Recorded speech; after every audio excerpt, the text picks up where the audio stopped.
Tesla just did something wild. They built an entire car factory in 82 days. To put that in perspective, Ford takes about 18 months to set up a new production line. GM usually needs 2 years. But Tesla supposedly went from empty concrete to running assembly line in less than 3 months, and the car coming off that line is one nobody saw coming.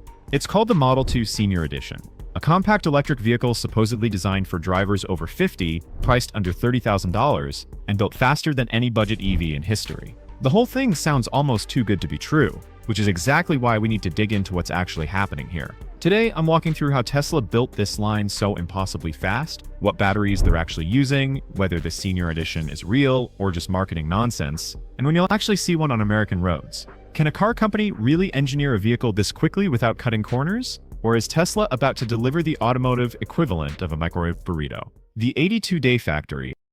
Let's start with the timeline because it's genuinely bizarre. Around late July 2025, satellite images showed empty land at Tesla's Fremont facility. By mid-October, the same patch of land had a fully enclosed building with equipment moving inside. By early November, the line was in what Tesla calls calibration mode, which means it's basically ready to start spitting out cars. 82 days. That's not normal.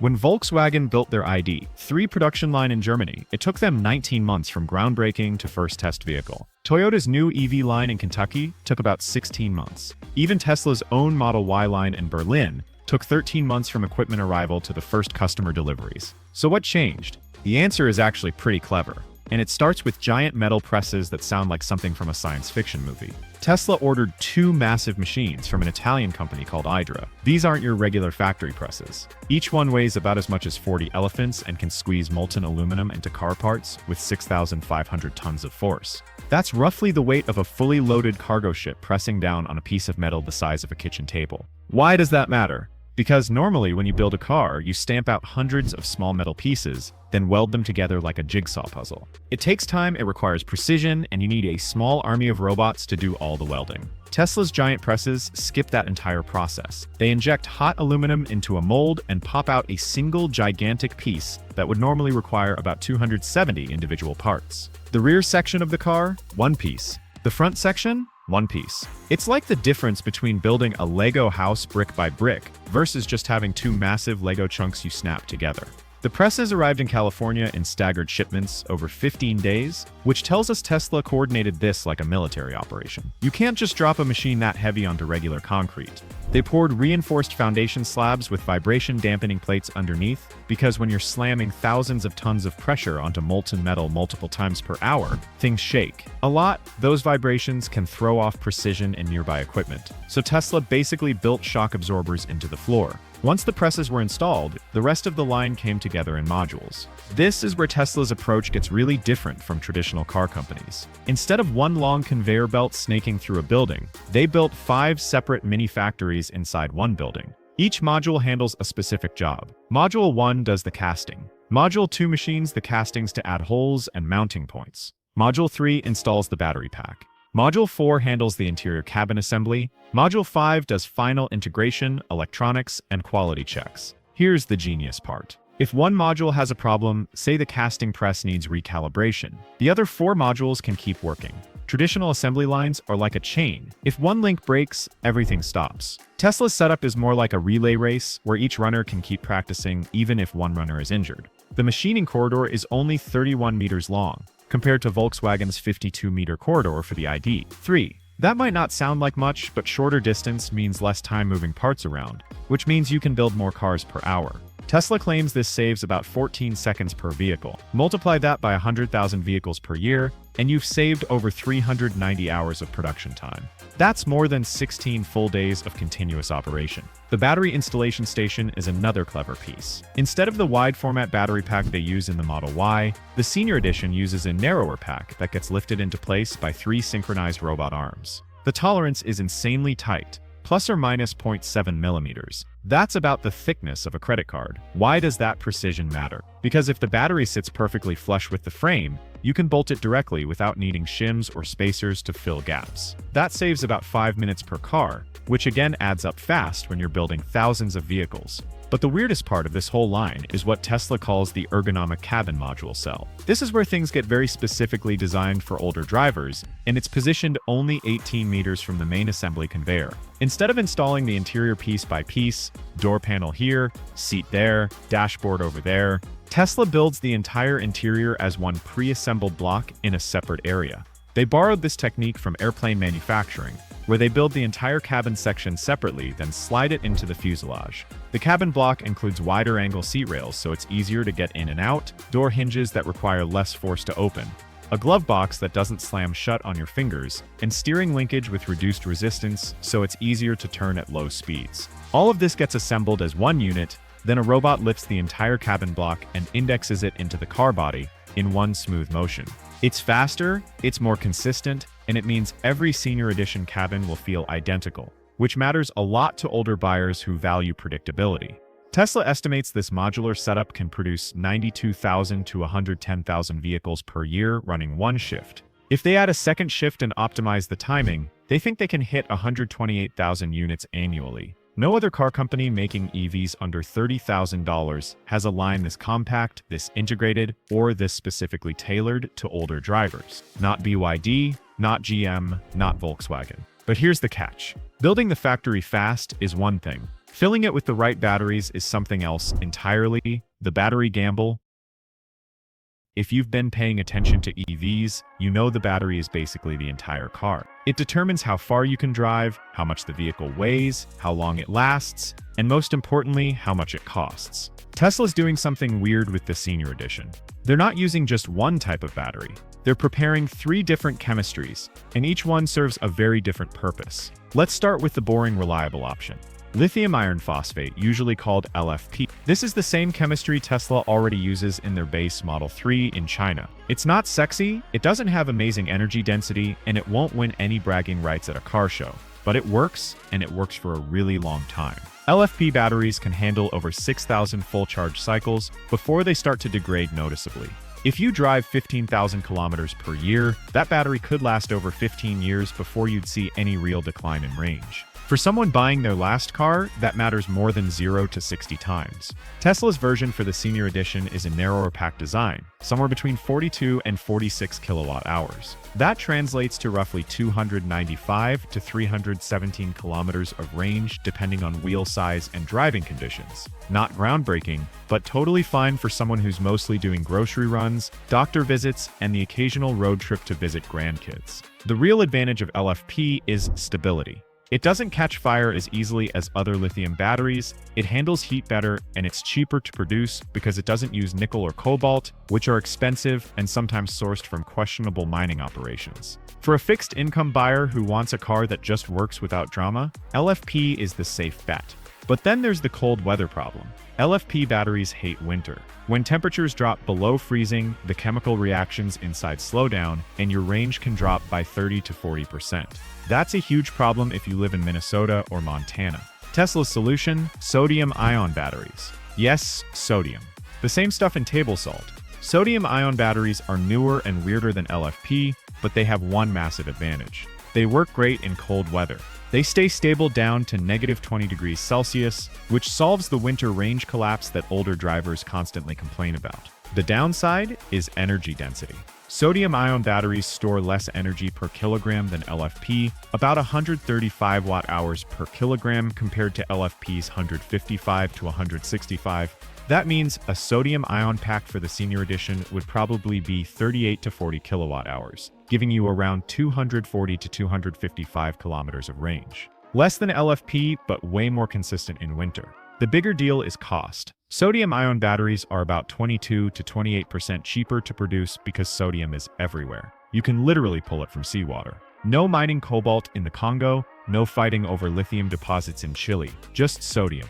For a budget EV aimed at retirees, that cost saving could be the difference between hitting the $30,000 price point or missing it entirely. Tesla seems to be sourcing trial quantities of sodium-ion cells from their Chinese partners, with delivery windows pointing to mid-2026. That suggests the LFP version will launch first, and the sodium-ion version will follow a few months later as a cold weather or budget trim option. Now here's where it gets really weird. Aluminum-ion. This is the wild card, the experimental chemistry that sounds like something from a tech demo rather than a real production car. Aluminum-ion batteries can theoretically recharge in under 90 seconds in lab conditions. They can handle over 10,000 charge cycles. They deliver extremely stable voltage under load. They sound amazing. The problem is energy density. Current aluminum-ion cells can only manage about 110 to 120 watt-hours per kilogram at best. That's terrible for a primary battery pack. You'd need a battery twice the size to get the same range. So Tesla's not using aluminum-ion as the main battery. Instead, they're planning a tiny pilot run of 18 to 22 kilowatt-hour aluminum-ion modules to pair with the LFP pack as a range extender. Think of it like a hybrid setup. The LFP battery is your main fuel tank. The aluminum-ion module is a small sprint tank that recharges super fast. If you're running errands around town, you could pull into a grocery store with a fast charger, plug in while you shop, and gain 40 to 50 kilometers in the time it takes to buy milk and eggs. For older drivers who don't want to plan their life around charging schedules, that convenience could be huge. But aluminum-ion is nowhere near ready for mass production. The fact that Tesla's even considering it tells us they're thinking long-term. This isn't just about the 2026 launch. They're setting up the production line and the supply chain so that when aluminum-ion technology matures in 2027 or 2028, they can swap it in without redesigning the whole car. It's a smart hedge, but it also means the first Senior Edition buyers will definitely not get aluminum-ion batteries. That's a future upgrade, not a launch feature. So to recap, the Senior Edition will almost certainly launch with LFP batteries, with a sodium-ion version likely arriving late. 2026 for cold climates or budget trims, and aluminum-ion staying in experimental mode for fleet testing and early adopters who want to be guinea pigs. The question now is whether Tesla can actually deliver any of this on time. The timeline puzzle. Tesla has a complicated relationship with deadlines. Elon Musk once promised full self-driving by 2017. It's 2026 and we're still waiting.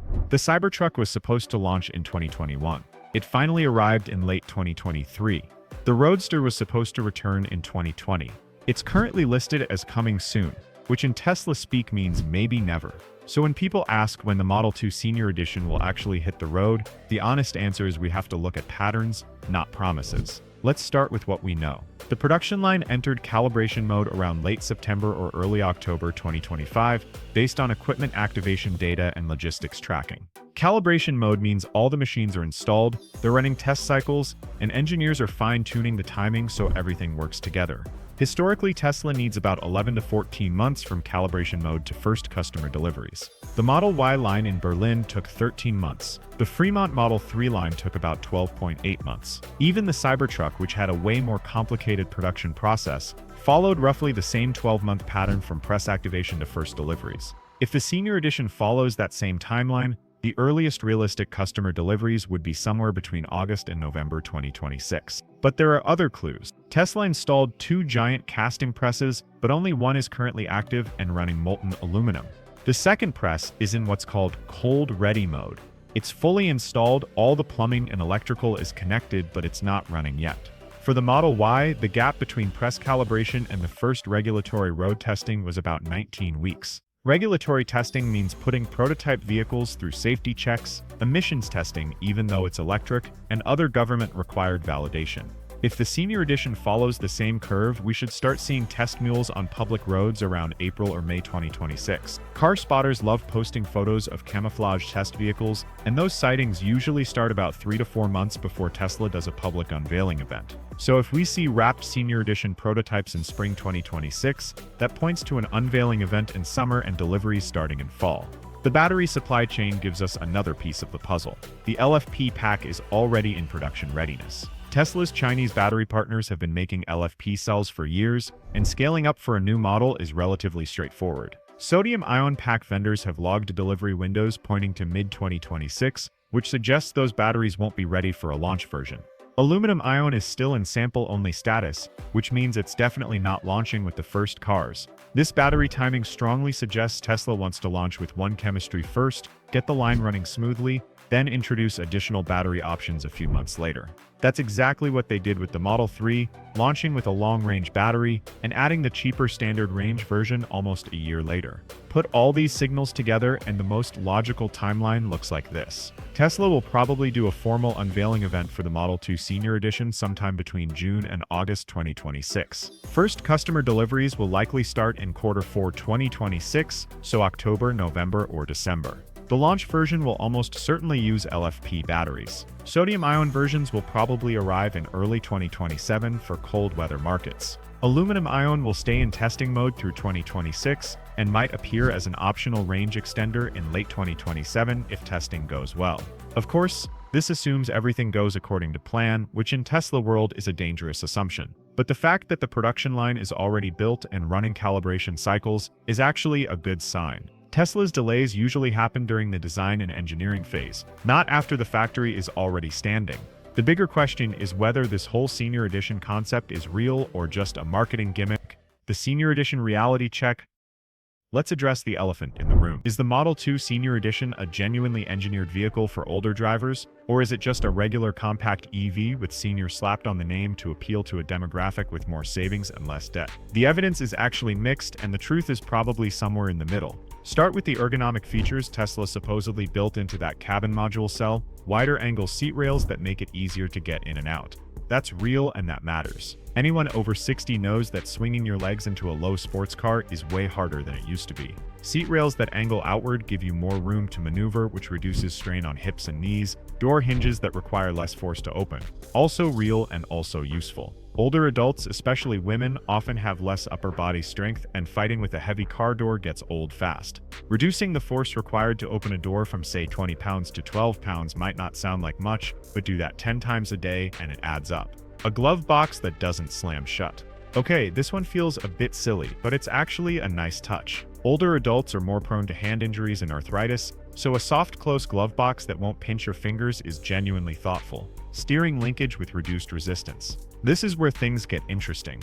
Modern cars use electric power steering, which means you can tune how much effort it takes to turn the wheel. Sports cars make it stiffer so you feel more connected to the road. Luxury cars make it lighter so parking is easier. For older drivers, lighter steering at low speeds makes a huge difference in tight parking lots or when doing a three-point turn. But here's the catch. None of these features are revolutionary. They're all things luxury car brands have been doing for decades. Mercedes, Lexus, and Cadillac have been building cars with easy entry systems, light steering, and soft close compartments since the 90s. What makes the Senior Edition different is that Tesla's putting these features in a $30,000 compact EV instead of a $60,000 luxury sedan. That's the real innovation here. Not the features themselves, but the price point. There's also the question of whether older drivers even want a car branded as a Senior Edition. Car companies have tried this before and it usually backfires. In the early 2000s, several brands marketed vehicles as senior-friendly, and the response was basically, "Thanks, but we're not that old yet." People over 50 still see themselves as active and capable. They don't want to drive something that screams, "I'm elderly and I need help." Tesla might be making the same mistake. Calling it the Senior Edition could actually hurt sales if it makes buyers feel like they're admitting they're old. A smarter move might have been to call it the Model 2 Comfort Edition or the Model 2 Easy Access Edition, something that highlights the features without the age label. But there's also a cynical interpretation of all this. Tesla knows that older adults have more purchasing power. People over 50 control about 70% of disposable income in the United States. They're also more likely to buy cars outright instead of financing, which means Tesla gets cash faster. The Senior Edition might just be a clever way to target the demographic with the most money while making it seem like a thoughtful design choice. The truth is probably that it's a little bit of both. Tesla did put real thought into features that help older drivers, but they're also absolutely targeting a demographic with deep pockets and a need for a practical, low-maintenance vehicle. Whether you see that as cynical or smart probably depends on whether you're over 50 yourself. The bigger issue is whether Tesla can actually build this car at the promised price point without cutting corners. The $30,000 question. Here's the uncomfortable truth about budget EVs. They usually suck. Not because the technology doesn't work, but because car companies cheap out on everything that isn't the battery. You get hard plastic interiors that creak. You get infotainment systems that lag like a phone from 2008. You get seats that feel like patio furniture. You get wind noise at highway speeds that makes you think a window is open. Tesla's challenge with the Model 2 Senior Edition is delivering a car that feels like a Tesla with a smooth driving experience and decent build quality, while hitting a price point $20,000 cheaper than a Model 3. That's really hard. The biggest cost in any EV is the battery pack. It's usually about 30 to 40% of the total vehicle cost. Tesla's using cheaper LFP chemistry, which helps. They're also using a smaller battery, 42 to 46 kilowatt hours, instead of the Model 3's 60 to 82 kilowatt hours. That saves a lot of money. But even with those cuts, the battery pack probably costs around $7,000 to $9,000. Add another $3,000 for the electric motor, another $2,000 for the power electronics and cooling systems, another $1,500 for the giant casting. You're already at $13,000 to $15,000 in hard costs before you've even added seats, windows, paint, or computers. To hit a $30,000 sale price, Tesla needs to keep total production costs under about $21,000 to maintain their usual margins. That leaves roughly $6,000 to $8,000 for everything else. Interior, exterior panels, glass, wheels, tires, suspension, brakes, computers, cameras, wiring, labor, and shipping. That's not a lot of room. So where does Tesla cut costs without making the car feel cheap? First, they simplify the interior. The Model 3 has a pretty minimalist cabin, but it still has a bunch of separate pieces. Door panels, dashboard, center console, all assembled individually. The Senior Edition cabin module approach means Tesla can use fewer, larger pieces. Think of it like buying a coffee table from IKEA versus buying one pre-assembled from a furniture store. The IKEA version is cheaper because you do the assembly. Tesla's doing the opposite. They're making the assembly simpler so they can use cheaper manufacturing processes. Second, they reduce the number of exterior color options. More colors mean more paint booths, more inventory, more complexity. Tesla will probably launch the Senior Edition with 3 or 4 colors max. White will almost certainly be the free option because it's the cheapest to apply. Everything else will be a premium charge. Third, they standardize the interior. No option for different seat materials, no wood trim versus metal trim choices. You get one interior configuration, that's it. Reducing options drastically cuts complexity and cost. Fourth, they use the same infotainment hardware Tesla already manufactures for the Model 3. The screen, the computer, the cameras, all the same parts. This is called platform sharing, and it's how every car company saves money. Fifth, they skip features that older buyers don't care about. No ludicrous mode acceleration, no fancy suspension, no premium sound system. Just a solid, reliable car that drives smoothly and doesn't break. But even with all those cost-cutting measures, $30,000 is a really aggressive target. For context, the Chevy Bolt was priced around $26,000 before GM discontinued it, and that car lost money on every unit sold. GM was subsidizing the Bolt as a compliance car to meet emissions regulations. They weren't trying to make a profit. Tesla doesn't have that luxury. They need the Senior Edition to be profitable from day one, or the whole project doesn't make sense. The most likely scenario is that the base model with the smallest battery and 0 options will technically start at $29,900, which lets Tesla claim they hit the under $30,000 target. But once you add destination charges, registration fees, and maybe 1 or 2 practical options, the real out-the-door price will probably be closer to $33,000. That's still competitive. The Nissan Leaf starts around $30,000 and has terrible range. The Chevy Equinox EV starts around $35,000. The Volkswagen ID.4 starts around $38,000. If Tesla can deliver a $33,000 EV that drives like a Tesla and doesn't feel like a penalty box, they'll sell every single one they can make. The risk is that they cut too much, that they make the interior too cheap, the range too short, or the driving experience too boring, and it ends up feeling like a downgrade instead of a smart budget option. We won't know until the first reviews come out. The real competition. On paper, the Model 2 Senior Edition is entering a crowded market. There are budget EVs everywhere. Nissan has the Leaf, Chevy has the Equinox EV, Volkswagen has the ID.4, Hyundai has the Kona Electric, BYD, the Chinese giant, has the Dolphin Mini and the Seagull, both priced under $30,000 in international markets. So why should any of those companies be worried about Tesla's new entry? Because Tesla has 3 advantages that legacy car companies simply cannot match. First, charging infrastructure. Tesla's supercharger network is the best in the world, and it's not even close. There are over 50,000 supercharger stalls globally, and they're located in places people actually want to go. Highways, shopping centers, hotels, they're fast, they're reliable, and they just work. Compare that to the mess of third-party charging networks that other EVs rely on. ChargePoint, Electrify America, EVgo. Some work great, some are broken half the time.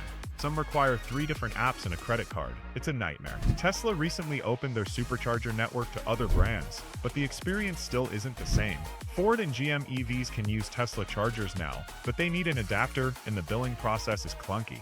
A Tesla just plugs in and charges. The car talks to the charger automatically. That seamless experience is worth thousands of dollars in peace of mind, especially for older drivers who don't want to troubleshoot a broken charging station at 10 p.m. in a Walmart parking lot. Second, software. Tesla's cars are computers on wheels. They get over-the-air updates that add features and fix bugs. Your car literally gets better over time. Legacy car companies are trying to do this, but they're years behind. Volkswagen's software has been a disaster. GM's Ultra Cruise keeps getting delayed. Ford's Blue Cruise works, but it's not great.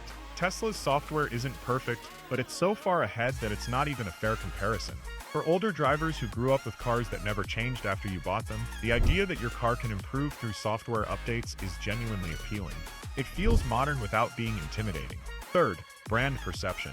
Tesla is cool. Boomers might not admit it, but they know Tesla is the EV brand. Their kids drive Teslas. Their grandkids think Teslas are awesome. Buying a Tesla signals that you're keeping up with technology, that you're not stuck in the past. Compare that to buying a Nissan Leaf. The Leaf is a fine car, but it's not cool. It's not aspirational. It's the automotive equivalent of store brand cereal. It works, but nobody's excited about it. Legacy car companies are also stuck in a profitability trap. They make most of their money selling trucks and SUVs. Compact EVs are a compliance play for them, a way to meet emissions regulations without getting fined. They're not really trying to make compact EVs profitable because they don't have to. Tesla is different. They only make EVs. If the Model 2 Senior Edition fails, it's a huge problem. That life-or-death pressure forces Tesla to make the Senior Edition actually good because their entire company depends on it. The real wild card is BYD. They're the Chinese EV giant that's taking over Europe and Asia. Their Dolphin Mini is a fantastic car, well-built, good range, and priced under $25,000 in some markets. If BYD enters the US market aggressively, they could undercut Tesla on price while matching quality. But BYD faces political headwinds. US politicians are terrified of Chinese car companies dominating the American market the same way they dominated solar panels and batteries. Tariffs, trade restrictions, and regulatory barriers will probably keep BYD from competing directly in the US for at least a few more years. That gives Tesla a window to establish the Model 2 Senior Edition before Chinese competition arrives. If Tesla executes well, they could own the budget EV segment in the US by the time BYD is allowed to play. If they screw it up, they'll hand the market to whoever figures it out first. The stakes are high and the timeline is tight, so can Tesla actually pull this off? Can they build a $30,000 EV designed for older drivers, deliver it on time, and make it good enough that people choose it over cheaper competitors? The honest answer is maybe. The production line is real. The factory exists. The equipment is installed and running test cycles.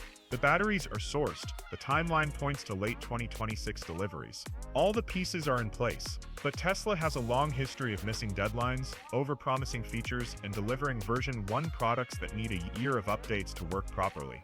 The Cybertruck launched with panel gaps and software glitches. The Model 3 had production hell. The Model X had falcon wing doors that didn't work half the time. The Senior Edition could follow the same pattern. First deliveries in late 2026, but with quality issues, limited availability, and a bunch of promised features that don't arrive until software updates roll out in 2027. Or Tesla could surprise everyone and nail it. They could deliver a solid, reliable, affordable EV that genuinely serves older drivers without making them feel old. They could hit the $30,000 price point without making the car feel cheap. They could execute the production ramp smoothly and deliver tens of thousands of units before competitors react. The next 6 months will tell us which version of Tesla shows up. If we start seeing test mules on the road in April or May, that's a good sign the timeline is real. If Tesla goes quiet and we don't see prototypes, that's a red flag. Either way, the Model 2 Senior Edition represents something bigger than just another car. It's Tesla betting that the future of EVs isn't just luxury sedans and six-figure trucks. It's practical, affordable vehicles for people who just want a reliable car that doesn't burn gas. If they're right, the entire industry will follow. If they're wrong, we'll look back at the Senior Edition as the moment Tesla overreached.